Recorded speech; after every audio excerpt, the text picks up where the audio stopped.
Our speaker today is Veronica. She was the Strategic Regional Director for the International Coaching Federation for Europe, Middle East, and Africa for 3.5 years. She finished that role at the end of March to pursue her Leading with Humanity project. She's been coaching for more than 20 years and has lived and worked in a number of countries. Please welcome Veronica Lycett. Thank you, Laura. I wanted to talk today about leading with humanity. And the first thing I want to do is tell you my story around what I did when I started leading with humanity. And it was started back in 1996, which is, I know, a long time ago. But it had been a bit of a bad week, actually. First off was that I was made redundant from a job that I loved. I was actually as a political journalist for television stations. And the second thing that happened in that week is that I found out that I had a life-changing health issue. And then unfortunately, at the end of the week, my brother was diagnosed with terminal cancer and given only weeks to live. So roll forward a few months, and I was now working as a press secretary for a government minister. You know, being a press secretary is a pretty high-profile role, and for some people, it seems as though I had it all, you know, good work, loving husband, but the reality was I was struck by a need to do something more than what I was doing at that time, and to do something that benefited society. So I ended up receiving counseling at the local hospice. And out of that came the idea that maybe I could record people's stories. Maybe I could actually listen to what people were saying so that they could record their lives and what they were doing. So I cleared it with the powers that be and the ethics at the hospice, and I got the support of a number of people and started recording their stories. Now, this is a long time ago, so I used dictaphones to do the recording, and we actually would then write up their stories. Some of the secretaries at my work helped with writing and doing the transcribing, and we'd actually take photos and get them printed and then put them in little books. So it seems kind of antiquated now. But this hospice service, this telling of stories, this listening to people as they told their story, is still going 25 years later, and it's something I'm incredibly proud of. Roll forward to 2019, and in March of last year, a gunman walked into the mosques in Christchurch in New Zealand and killed a number of people. What impressed me about the aftermath of the killings in the mosques in New Zealand was that the behaviour of the New Zealand Prime Minister, Jacinda Ardern. She showed compassion to the families of those killed and injured, and she gained international recognition, especially in the Middle East. So to such an extent that they projected her image onto the tallest building in the world, the Burj Khalifa in Dubai. During the COVID pandemic, she passionately stated that a strategy of herd immunity would mean the loss of too many New Zealanders, and that was something that she was not going to accept, and that she considered New Zealanders as a whole would not accept either. But this wasn't the attitude of everybody all around the world, which made me ask, what is it about leaders who operate with humanity? What are the hallmarks of someone who leads with humanity and through care of others? So I started asking a few people who were going into the world doing good, what it was that they had in common. And I found that there are a number of things. They firstly enable others. They listen, they're secure in themselves, they have a good sense of who they are. They lead by example. They're not doing it for a power trip, they're doing it because of an altruistic reason. And they stay flexible and curious. The first woman that I spoke to was Professor Dame Alison Peacock, who said, "Call me Alison."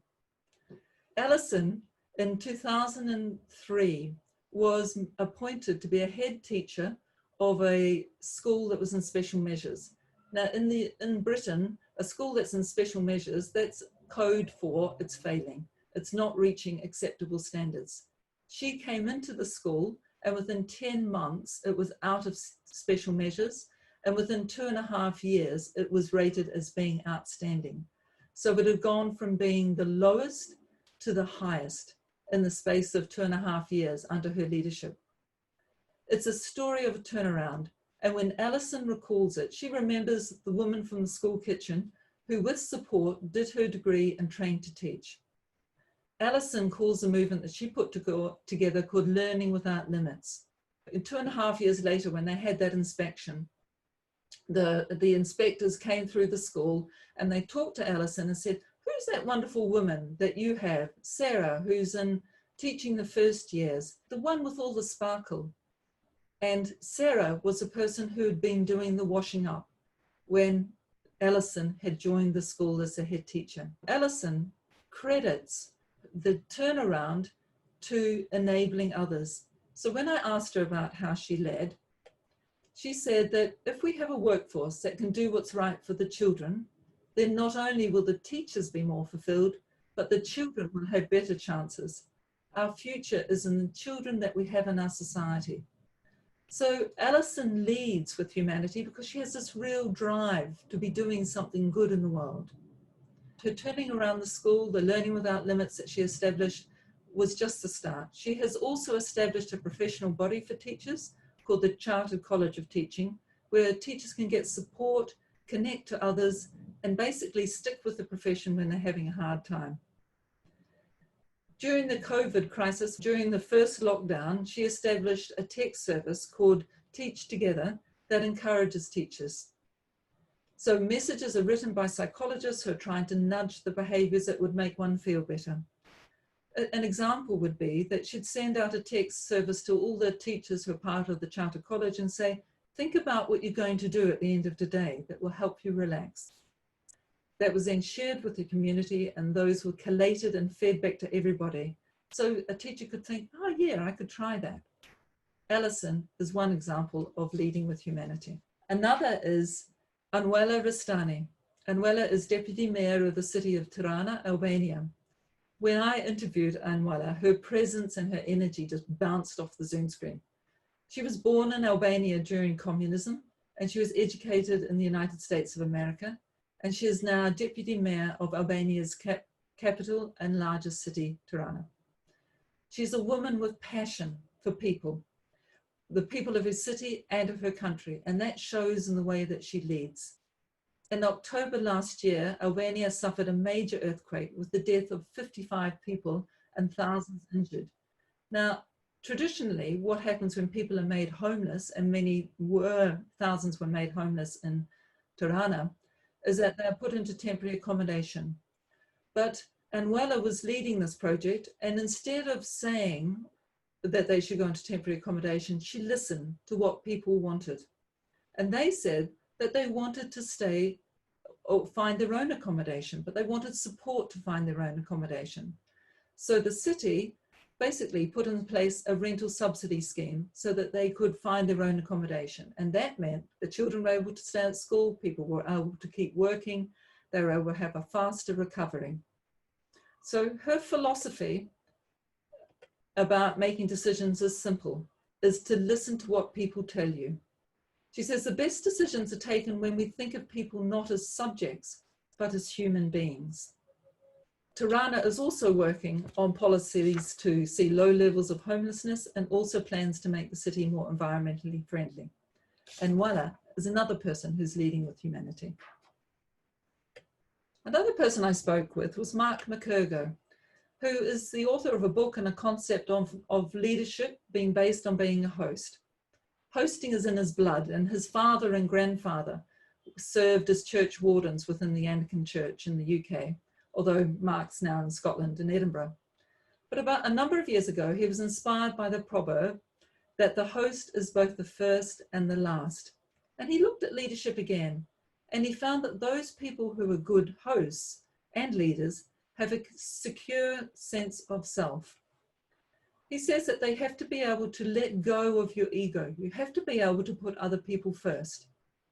And how Mark puts the theory into practice is by something called the Sunday Assembly. He is a founding member of the Sunday Assembly, which first started in 2013 by a couple of comedians. And basically what it is is a secular congregation. So it's a place where people gather on a Sunday, and it's people who want to do good in the world, who to have a community, but they don't necessarily want to have that with the label of religion. So the Sunday Assembly's motto is to live better, to help often, to wonder more, and all are welcome. You never know, Mark says, you never know who's going to come, and we normally manage to make something useful happen. Mark is leading with humanity. Another leader with humanity is Micheline Mason. Micheline Mason didn't attend school until she was 14. That wasn't because she didn't want to, it was because there wasn't a school who would take her. Micheline was born with a severe physical impairment, and there were no schools that were open to her. Micheline was 14 when she first attended school. So the school that she did attend was a segregated school, and segregation between being physically disabled or able-bodied. She says that those who made the decisions didn't understand that disabled people had never wanted segregation. She says, we didn't choose that, but it had a lifetime effect on us. It limits your life. It may be safer, but it doesn't prepare you to live in the world, and nor does it prepare the world to live with you. It de-educates people. A number of years later, Micheline became a mother. She had her own child, and her daughter inherited her condition. By law at the time in the UK, it was allowed for disabled children to attend a mainstream school, but the reality was a little bit different. Practically, there were no schools who would take a disabled child. So Micheline set out to change this. She gathered together with some other parents and started the Alliance for Inclusive Education. She lobbied however she could to see that children, disabled children, could also be included in a mainstream school. Micheline is gracious about those schools who didn't understand how all children, including those with physical and learning difficulties, need stimulation, that they need other children around them. They need friendship.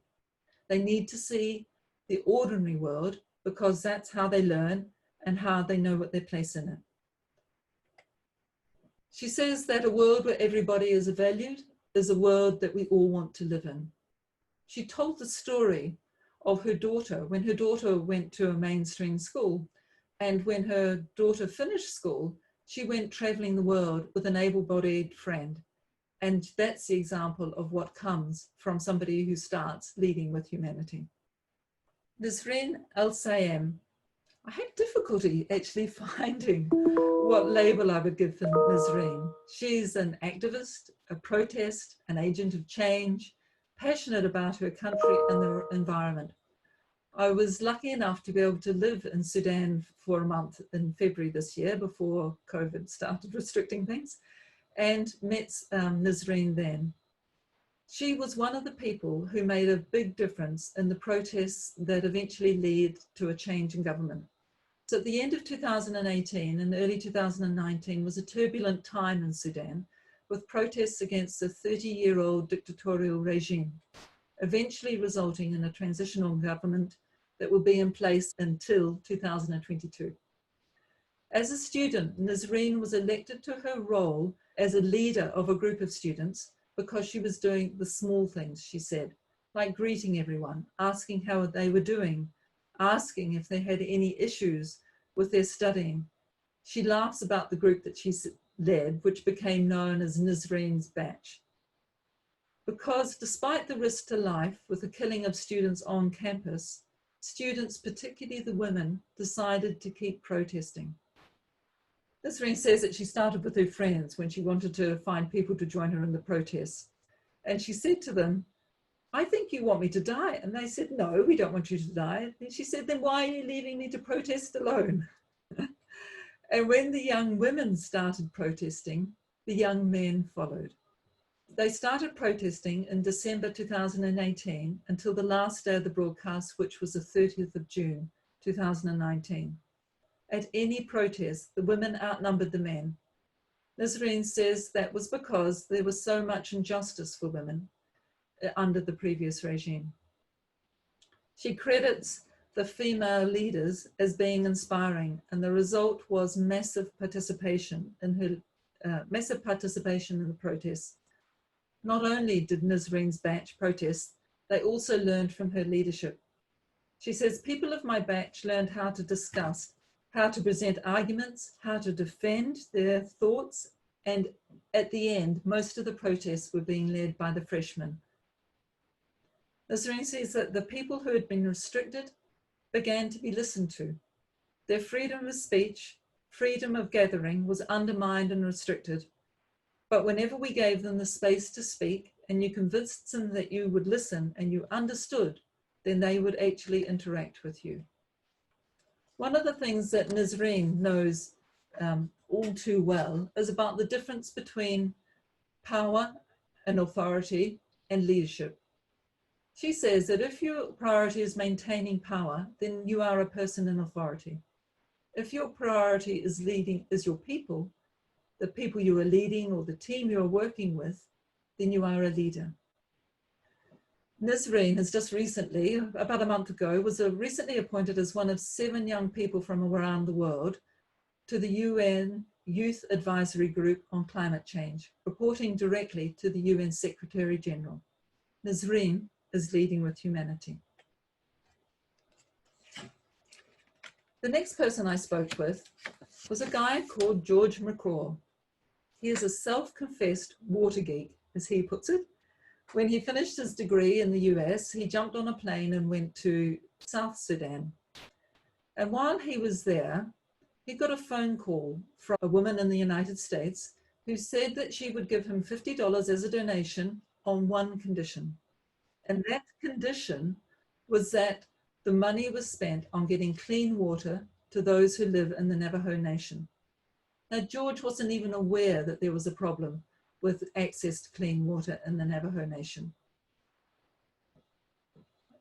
What has happened is that George has now created an organization called Dig Deep, which is a not-for-profit that provides clean water to those people in need. More than 2.2 million Americans lack access to the clean running water and basic indoor plumbing that most of us take for granted. Imagine not having clean running water to wash your hands during the coronavirus. George says it's no accident that those living with water problems tend to be communities of color. Decades ago, they were bypassed by government initiatives to build water infrastructure. Today, race is the single strongest predictor of whether you have access to a tap or a toilet in your home. African American and Latinx households are nearly twice as likely to not have access to plumbing. And if you are nationwide, if you are an Indigenous American, you are 19 times more likely to lack access to clean water or basic things like a tap or a toilet. Now just imagine that for a moment. Imagine that you're menstruating, you don't have access to a toilet, let alone a shower. So George stepped in. He created an organization with Indigenous people at the heart of it. Dig Deep's leadership team is formed of people from the community that they serve, and that aligns with George's philosophy to learn from the communities themselves. He says that one of the aspects of leading with humanity is to stay flexible and curious. To be a good leader, you need the courage of your convictions, courage to make decisions, compassion to share power with those most impacted by your decisions, and the flexibility to change based on real feedback. His journey has meant that it has been one of self-reflection as well, as the organization has grown. That has meant George showing up in new and different ways and trusting others to do what needs to be done. He describes it as a willingness to look at yourself and your role in the world, and also to look at your leadership and how it impacts upon the people that you lead. George is leading with humanity. So I want to emphasize here that each of the people that I spoke to about leading with humanity displayed all of these characteristics. For example, although I put down George as staying flexible and curious, he also had a good dose of self-awareness, and particularly about leading. He also led by example. Micheline had a real focus on others and the education of disabled children. So she was also about enabling others. So my question to you is, when do you lead with humanity?